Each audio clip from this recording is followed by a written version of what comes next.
That the whole notion of the singularity is based on intelligence. It's like the whole notion of singularity is based on the idea that humans are more human the faster they can calculate. you know and the singularity is where no human can match up to the abilities of calculating the complexities of our world that a machine can do. And I think that kind of singularity, definitely, I have no doubt that machines will reach that singularity before humans do. But what is the right thing to be done is not a calculation. This is the big problem. This is the whole thing about the Gita, right? Which is, what is the thing to be done, right? This is a simple question that Arjuna is asking. What is the thing? And Krishna is cannot say to him that become such a sophisticated thinking machine that you have all the possibilities and probabilities of the things to be done, and therefore you can choose the best thing. He's saying there is a consciousness that is in contact with everything. And that consciousness can actually point a direction to exactly what you're supposed to do. Attune yourself to that. Develop the internal technologies by which you can become an instrument of that. So this is also technical. This is the internal, this is techne in the Greek sense. This is becoming the machinic instrument of the divine will. And our technology can be an exteriorization of that. If we turn our intent inside out. If we don't, yes, there will be singularities, but we'll still extinct ourselves.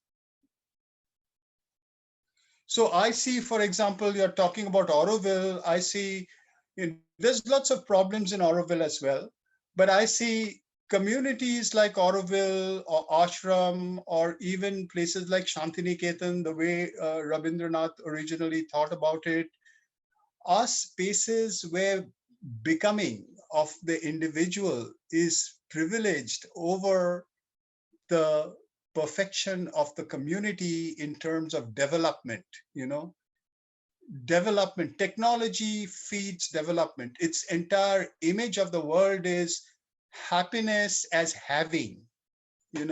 I have a TV, a car, a house. Okay, let's minimize it. I read an essay by Bertrand Russell, who was a rationalist in school, where basically he was saying everybody in the world will be happy if they had a small house, a small yard. Basically it's the socialist idea. This is what Russia was trying out. Everybody will have a TV, everybody will have a computer, everybody will have a certain number of basic amenities, which may actually, the ceiling may go up over time. New technologies will bring new things, but it'll be a small set that everybody will have, and everybody will be given roles to perform that are already predefined, etc.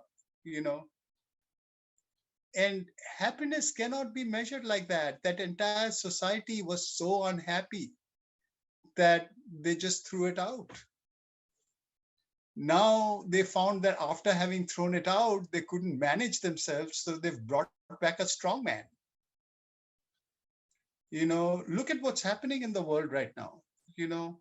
I mean, nation after nation, large numbers of people are not able to deal with the complexity of our existence, and they're becoming conservative. They want strong authoritarian leaders to control their lives.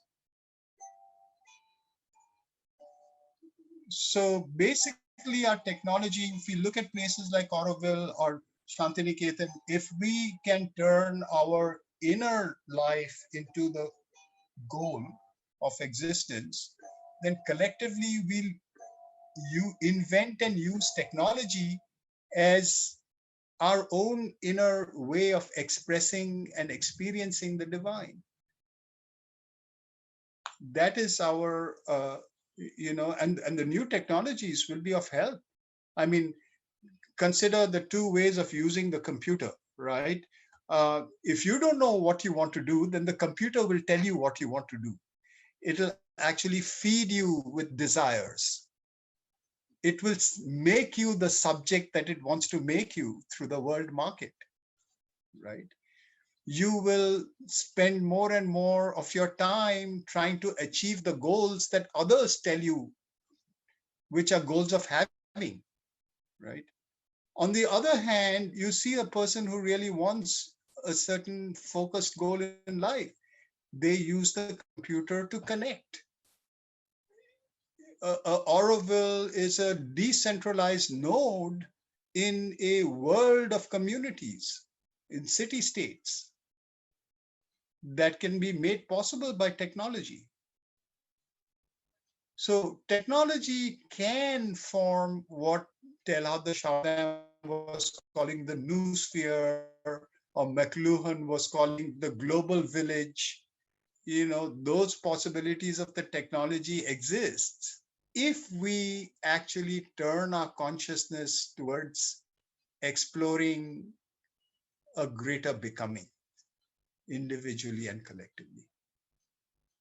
Otherwise, technology will only serve capitalist interests, and we'll be made into the serfs of a larger machinic order, of profit making for a few people.